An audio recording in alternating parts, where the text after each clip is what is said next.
సువార్తను ప్రకటించే బాధ్యత, సువార్తను చేసే పని దేవుడు మనకు అప్పగిస్తూ ఉంటున్నాడు. నీ ప్రక్క వారికి వారు ఉంటున్న లోపము, వారికి ఉంటున్న సమస్య, వారికి ఉంటున్న ఇబ్బంది, వాటిని బట్టి నువ్వు సువార్తను ప్రకటించాలి.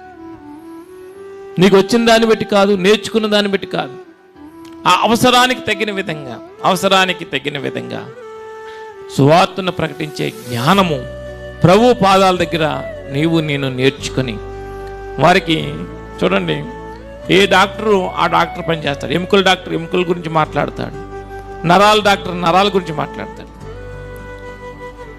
ఆ పంటి డాక్టర్ పంటి గురించి మాట్లాడుతూ ఉంటాడు, హార్ట్ సర్జన్ హార్ట్ గురించి మాట్లాడుతూ ఉంటాడు. మనం హార్ట్ సర్జన్ దగ్గరికి వెళ్ళి నా కాలు చేతులు పీకేస్తున్నాయండి అని అంటే, అమ్మా అది నా విభాగం కాదంట. అలాగే మన సువార్త చేస్తున్నప్పుడు కూడా వారి సమస్యకు లోబడి, వారికి ఏం కరువు, వారికి ఏ ఇబ్బంది, వారికి ఏమి తక్కువ ఉంది, వారికి ఏం లోపం ఉంది, దాని గురించి మనం మాట్లాడాలి. దాని గురించి మాట్లాడితే వారికి అర్థమవుతుంటుంది. ఉదాహరణకు యేసుప్రభువు వారు ఆ యొక్క చేపల పట్టు వారి దగ్గరికి, వలలు లేకపోతే జాలరుల దగ్గరికి వెళ్ళి పేతురు యోహానులను చూసి,